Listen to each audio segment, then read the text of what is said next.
The Void Station hung silent against the backdrop of the Carina Nebula, its crystalline exterior reflecting pinpricks of distant starlight. Nothing moved. Nothing breathed. Dr. Elena Rodriguez adjusted her neural interface, the holographic displays flickering with fragments of data that made no sense. The last transmission from Research Outpost Omega-9 played on a continuous loop, a ghost of sound that seemed to fade before it could fully materialize. "Repeat," she commanded her AI assistant, her voice tight with a combination of scientific curiosity and growing dread. The recording crackled to life once more. Static, the burst of electromagnetic interference. Then a single chilling whisper, "It's eating. Everything. Just eating." Then silence. Her brother Miguel had been stationed on that outpost, the same outpost that now appeared on long-range scans as nothing more than dispersed atomic matter, as if the entire installation had been simply erased. The research lab around her hummed with sophisticated equipment, screens filled with incomprehensible data streams and spectral analysis charts. Elena's fingers danced across holographic interfaces, reconstructing the final moments of the station piece by fragmentary piece. Most of her colleagues believed she was chasing shadows. The Xenological Research Council had already dismissed her initial reports, calling them the product of grief and overactive imagination. But Elena knew something fundamental had changed in the universe's fabric. The spectral analysis showed something impossible. Not just the destruction of matter, but its complete dimensional extraction.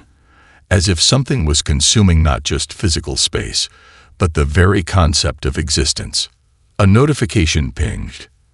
Emergency communication request from the United Earth Council. Elena took a deep breath. This would be her moment to present the evidence that could save humanity, or be branded as a lunatic.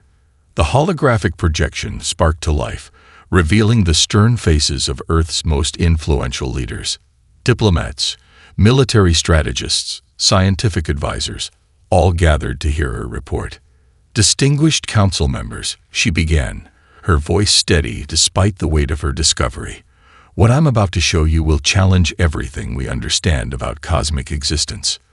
Little did they know, the first tendrils of the Void Collective were already reaching toward human space, patient and hungry, watching, waiting, consuming. The diplomatic shuttle shuddered as it passed through the electromagnetic barrier of the Galactic Conclave Station.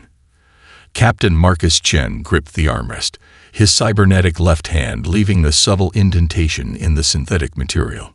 30 years ago, these same alien diplomats would have shot his shuttle out of the sky without a second thought. Now, they were humanity's last hope. The memory of the Proxima conflict burned in his mind. A brutal war that had nearly annihilated humanity just a decade after their first successful interstellar expedition. Chen had lost everything then. His family, his home, his faith in peaceful coexistence. Now he was about to gamble everything on diplomacy. As the shuttle docked, a holographic briefing flickered to life. Representations of 9 different alien species materialized, each with their own complex political agendas, centuries of conflict, and deep-seated mistrust of humanity. The Zarkonian representative, a crystalline being that shifted colors with each emotional flux, was the first to speak. Its translucent form rippled with barely contained contempt. "Humans, you dare request audience after your previous interventions." Chen knew the history. Humanity's rapid technological advancement and aggressive expansion had made them few friends among the older galactic civilizations. The Zarkonians still remembered the resource wars of the 2150s, where human corporate interests had decimated several of their outer colony worlds. "Distinguished representatives," Chen began, his voice calm and precise, "we stand at the precipice of total universal annihilation." A holographic display erupted between them, graphic evidence of the Void Collective's destruction. Entire star systems reduced to atomic dust, dimensional boundaries shredded like wet paper.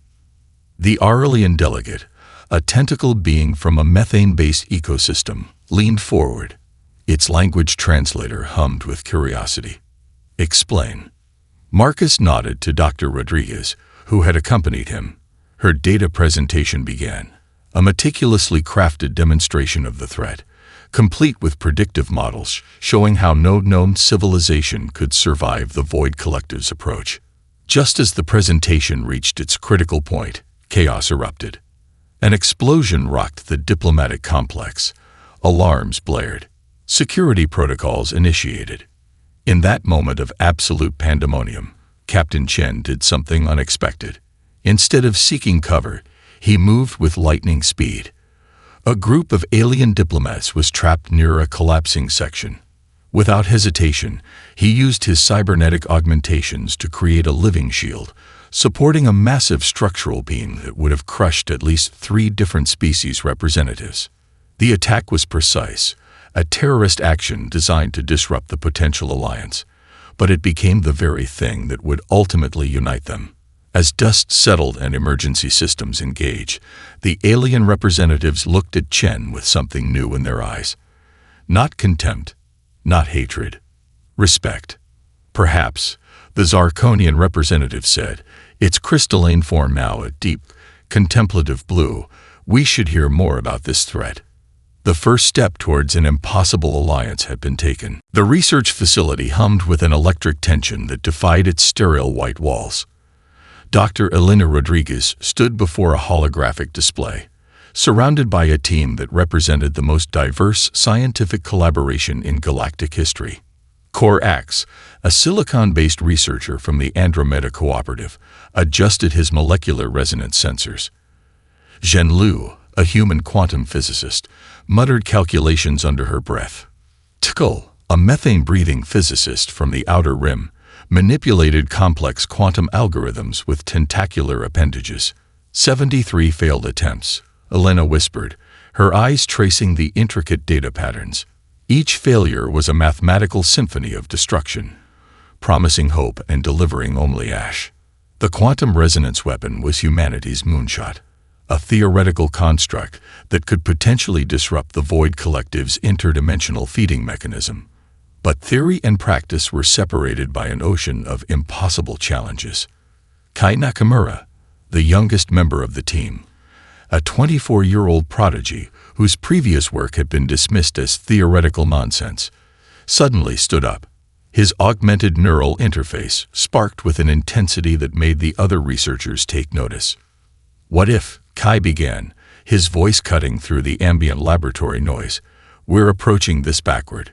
Elena turned, a lifetime of scientific skepticism warring with a desperate hope. "Explain." The holographic display shifted. Kai's algorithm began to dance, a complex mathematical ballet that seemed to defy conventional quantum mechanics. He was proposing something radical. Instead of trying to destroy the Void Collective, they would attempt to understand its fundamental dimensional structure by mirroring its own consumption mechanism. "It's like fighting a language by learning to speak it," Korax translated, his silicon-based intellect processing the concept with lightning speed. Suddenly, an alarm blared. Red warning lights cascaded across the facility. Someone had triggered a sabotage protocol. "Containment breach in Quantum Harmonics Lab," the facility's AI announced. Elena's cybernetic implants went into overdrive. Someone was trying to stop their research. But who? The alien races who feared human technological advancement, a faction within the United Earth Council, or something more sinister. Kay's fingers flew across the interface. His neural link merged with the facility's security systems, creating a defensive algorithm that was part technological shield, part living intelligence. The saboteur never stood a chance. As the intruder's systems were systematically dismantled, Kai turned back to the team. The holographic display now showed something impossible, a preliminary model of how the quantum resonance weapon might actually work. "We're close," he said simply. Tkul's methane-based respiratory system produced what could only be described as a laugh. "Close. We are revolutionaries. We are about to rewrite the fundamental understanding of dimensional physics." Elena looked at her team, humans and aliens, each bringing something unique. Humanity's greatest strength had always been its ability to unite, to adapt, to imagine the impossible. The quantum resonance weapon was more than a weapon. It was a testament to what could be achieved when diverse minds fought for a common purpose. Outside the facility, the first test prototype began to take shape, a machine that might just save the universe. The shipyard stretched beyond visual comprehension, a massive construct that defied the very concept of scale. Massive vessels from dozens of alien civilizations floated in carefully orchestrated formation, each a testament to millions of years of technological evolution, now united under a single desperate purpose. Captain Marcus Chen stood on the primary observation deck of the United Galactic Command Ship Horizon, his cybernetic eye scanning the assembled fleet. Holographic displays cascaded around him, tracking every ship, every potential strategy, every millisecond of potential conflict. Incoming transmission, the ship's AI announced. Cluster representatives requesting final coordination. The holographic meeting room materialized instantly. Representatives from 9 different species flickered into existence, each unique, each carrying the weight of their entire civilization's survival. The Zarkonian crystal being spoke first, its form pulsing with an intricate language of color and geometric shifts. Humanity's proposed battle formation is unconventional. Chen knew that was diplomatic speak for completely insane. His strategy defied every traditional military doctrine. Instead of a standard hierarchical formation, he proposed a living, adaptive network. Ships would communicate and reposition in microseconds, creating a battle formation that was more organism than military structure. Our traditional defensive patterns, Chen explained, are designed for conflicts between known civilizations. The Void Collective doesn't follow any known rules of engagement. A holographic representation of previous Void Collective encounters played out, entire battle groups simply vanishing, entire star systems being consumed in moments. The room fell silent. Lieutenant Aria Rodriguez, Alina's cousin and a tactical genius in her own right, stepped forward. Her augmented display began showing complex probability matrices, showing how the adaptive formation could potentially create defensive bubbles and offensive strike capability simultaneously. "We're not just fighting," she said, her voice cutting through the tension. "We're learning how to fight something beyond our current understanding." The training simulations began. Mixed squadrons, humans flying alongside silicon-based Andromeda pilots, methane-breathing Rim Confederacy navigators, working with crystalline Zarkonian sensor experts, pushed the boundaries of what was possible. Cultural barriers dissolved in the heat of preparation. A Creole warrior, a massive reptilian species known for their individualistic combat traditions, found himself sharing tactical insights with a human neural interface pilot. Personal stories of survival, of loss, of hope began to weave a new narrative of unity. During one particularly intense simulation, an unexpected attack revealed something profound. When the mixed squadrons were caught off guard, their initial response was chaotic. But within moments, they adapted. Pilots from different species began to anticipate each other's movements, creating defensive patterns that no single civilization could have developed alone. "We're becoming something new," Aria whispered, watching the simulation unfold. Just then, long-range sensors picked up something. A massive energy signature. The first reconnaissance of the Void Collective's advance. The practice was over. The real battle was about to begin. Humanity had brought something unique to this galactic alliance. Not just technology, not just strategy, but the ability to transform, to adapt, to unite in the face of the impossible. The universe held its breath. The moment of first engagement arrived with a silence more terrifying than any battle cry. Space itself seemed to ripple, to bend in ways that defied mathematical possibility. The United Fleet watched in horror as entire sections of space simply disappeared. Not destroyed, not exploded, simply erased, as if they had never existed. Lieutenant Aria Rodriguez gripped her command console, her neural interface crackling with desperate calculations. "Quantum stabilizers at maximum," she shouted, her voice cutting through the growing tension on the bridge of the horizon. The Void Collective wasn't just an enemy. It was a fundamental violation of existence.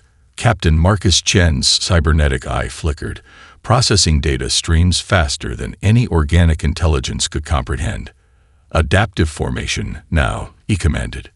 The fleet moved, not as individual ships, but as a living, breathing organism. Where one vessel would have been destroyed, two others shifted, creating impossible defensive patterns. Humanity's months of preparation crystallized in these first critical moments. A Zarkonian crystal ship, its prismatic hull capable of refracting entire energy spectrums, intercepted a dimensional disruption that would have annihilated 3 standard battlecruisers. Beside it, a human-modified quantum resonance vessel created a protective bubble that seemed to push back against the very fabric of space-time. "It's consuming," whispered Tickle, the methane-breathing sensor specialist. "Not just matter, not just energy. Something deeper." The first true glimpse of the Void Collective defied comprehension. It wasn't a ship. It wasn't a weapon. It was more like a living concept, a dimensional predator that fed on the very idea of existence. Aria's tactical display showed impossible geometries. Battles happening simultaneously in multiple dimensional layers. Ships existing and not existing. Quantum states collapsing and reforming in milliseconds. "We can't win by traditional combat," she realized. "We have to understand it." A breakthrough came from an unexpected source. Kai Nakamura, the quantum physicist from the weapons development team, had been integrated into the fleet's communication network. His neural interface began to translate the Void Collective's dimensional language. "It's not attacking." Kai's voice came through the communication channels. "It's communicating." The battle transformed. What had begun as a desperate defensive action became something more. Humanity's most unique trait emerged, not just technological innovation, but the ability to communicate, to understand, to adapt. Ships that would have been destroyed found impossible escape routes. Quantum resonance weapons created dimensional echoes that seemed to confuse the Void Collective. Each moment was a negotiation, a dance of survival that pushed the boundaries of known physics.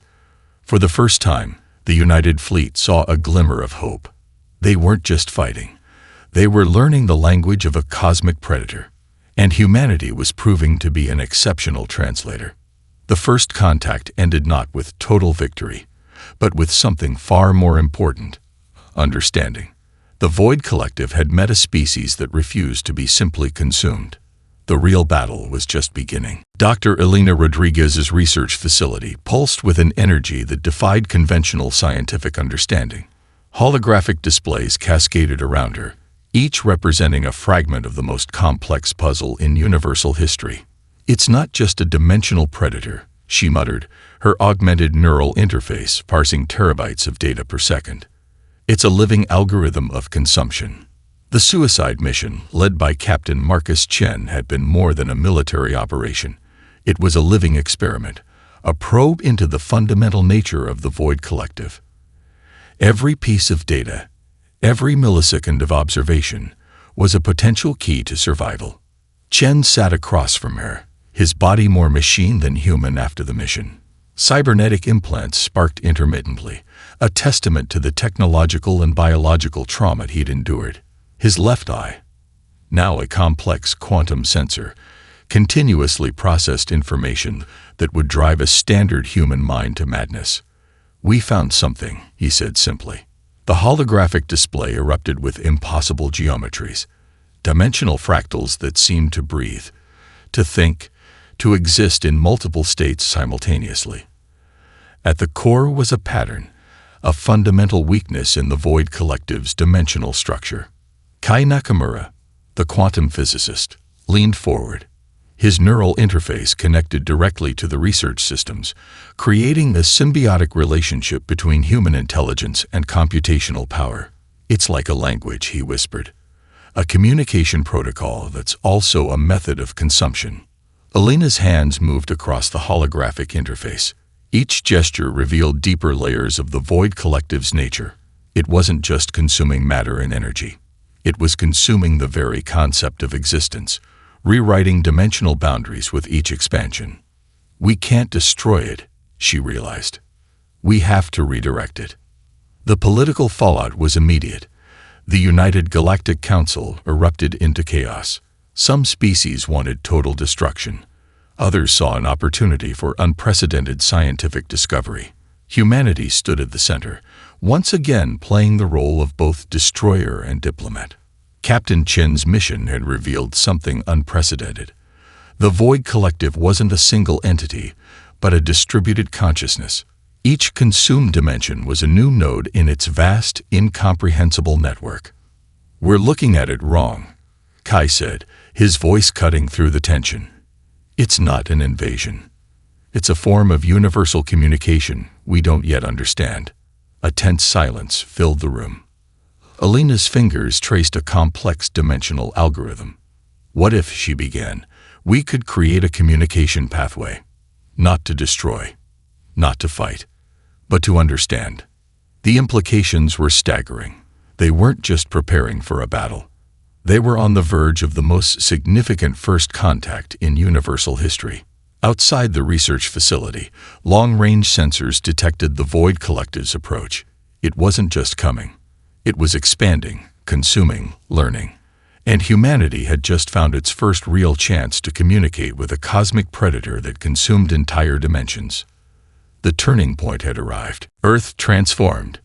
From orbit, the planet looked like a massive living machine.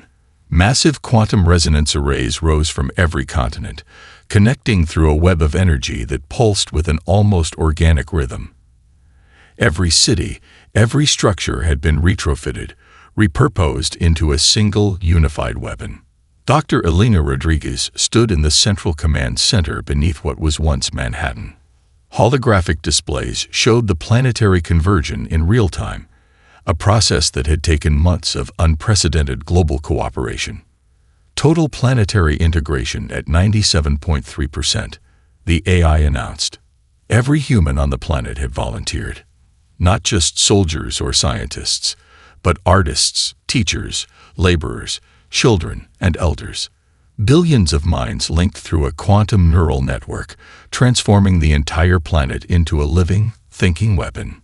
Captain Marcus Chen approached, his cybernetic systems now fully integrated with the planetary defense network. "We're ready," he said simply. The global communication had been unlike anything in human history.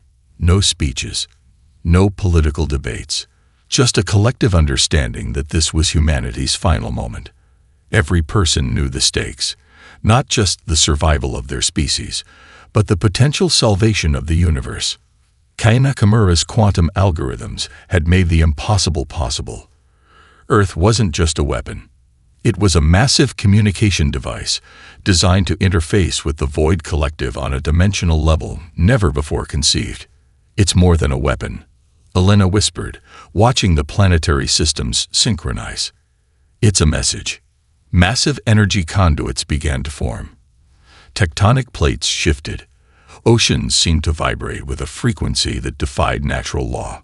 Every human, from the most remote village to the most advanced research facility, was now part of a single, unified consciousness. The spiritual implications were as profound as the scientific ones.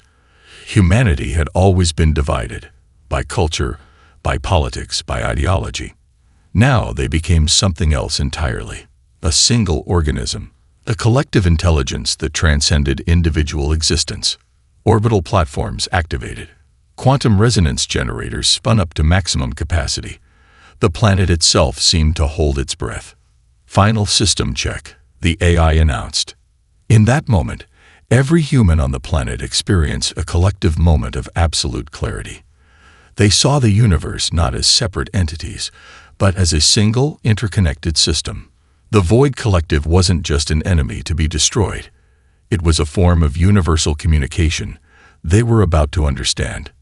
The alien representatives watched in a mixture of terror and awe. No civilization had ever attempted something like this. Transforming an entire planet into a dimensional communication device was beyond anything in galactic history. "Activation sequence initiated," the AI declared. Elena looked at Marcus. Marcus looked at Kai. A lifetime of friendship, of struggle, of hope compressed into a single moment. Earth began to shine, not with light, but with a quantum energy that seemed to bend the very fabric of reality. The ultimate sacrifice was not about destruction. It was about understanding. The universe held its breath. Earth transformed into a quantum beacon, a living communication device that radiated energy beyond comprehension. The Void Collective approached, not as a weapon, not as an invasion, but as a massive dimensional wave that consumed everything in its path. Dr. Elena Rodriguez stood at the epicenter, her consciousness simultaneously fragmented and unified. Billions of human minds merged into a single, coherent intelligence, a network more complex than any technological system ever conceived. "We are not here to fight," the collective consciousness transmitted, not in words, but in a language of pure quantum information. The first contact was nothing like anyone had predicted. The Void Collective didn't just pause, it resonated. Entire dimensional boundaries shifted, rippled, began to communicate. Captain Marcus Chen, his body now more quantum algorithm than human, interfaced directly with the planetary network. His memories, his experiences, became part of a broader narrative. Humanity's entire evolutionary journey compressed into a single moment of cosmic communication. Kei Nakamura's quantum algorithms proved to be the translation key. What had seemed like a destructive force was revealed as a massive, universe-wide communication network. The Void Collective wasn't consuming, it was connecting, attempting to understand. The alien races watching from their observation points saw something unprecedented. Earth wasn't just defending itself, it was teaching. Dimensional barriers began to shift, not violently, not through destruction, but through understanding. Memories flowed. Human experiences of love, of struggle, of persistent hope became a universal language. The Void Collective encountered something it had never seen before, a species that viewed existence not as a competition, but as a collaborative experience. "We are not alone," the collective consciousness transmitted. "We are part of something larger." The transformation was mutual. The Void Collective began to change. Its consumption transformed into communication. Its destruction became connection. Entire star systems watched in awe as the boundary between destroyer and communication blurred. Humanity had done the impossible. It had found a way to speak to a force that existed beyond conventional understanding. As the final quantum resonance wave pulsed, something remarkable happened. The Void Collective didn't retreat. It didn't be destroyed. It transformed. Elena's final thought, shared by billions, was both a question and an answer. "We are here. We understand." The universe shifted. Humanity had not just survived. They had evolved. And in that moment, they had changed everything.